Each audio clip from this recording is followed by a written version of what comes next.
ఒకప్పుడు వాణి అనే ధైర్యమైన చిన్నమ్మాయి ఉండేది.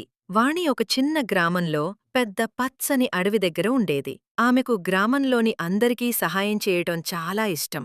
ఒకరోజు అడవిలో నుంచి ఒక పెద్ద అరుపు వినిపించిందిది. గ్రామంలోని వాళ్లందరూ అడవిలోకి వెళ్లడానికి భయపడ్డారు. అప్పుడు వాణి, భయపడకండండి, నేను చూసి వస్తాను అంది. ఆమె ధైర్యంగా అడవిలోకి నడుచుకుంటూ వెళ్ళింది. అక్కడొక చిన్న జింక పొదల్లో ఇరుక్కుపోయి ఉంది. ఆ జింక చాలా భయపడి కదల్లేకపోయింది. వాణి మెల్లగా జింకను బయటికి తీసింది. అప్పుడు దగ్గర్లో ఆకులు కదిలే శబ్దం వచ్చింది. అది జింక అమ్మ వచ్చి వాణికి ధన్యవాదాలు చెప్పింది. వాణి చిరునవ్వు వేసి చాలా సంతోషపడింది. జింకను సురక్షితంగా అడవిలోకి పంపించింది. వాణి గ్రామానికి తిరిగి రాగానే అందరూ గర్వపడ్డారు. అందరూ ఆమెను గ్రామంలోని ధైర్యమైన అమ్మాయి అని పిలిచారు. వాణి అంది, ధైర్యమంటే ఇతరులకు సహాయం చేయటం. అందరూ చప్పట్లు కొట్టి ఆమెను అభినందించారు. ఆ రోజునుంచి వాణి పిల్లలందరికీ హీరో అయింది. వాణి ప్రతిరోజూ మంచి పనులు చేస్తూ ఆనందంగా జీవించింది.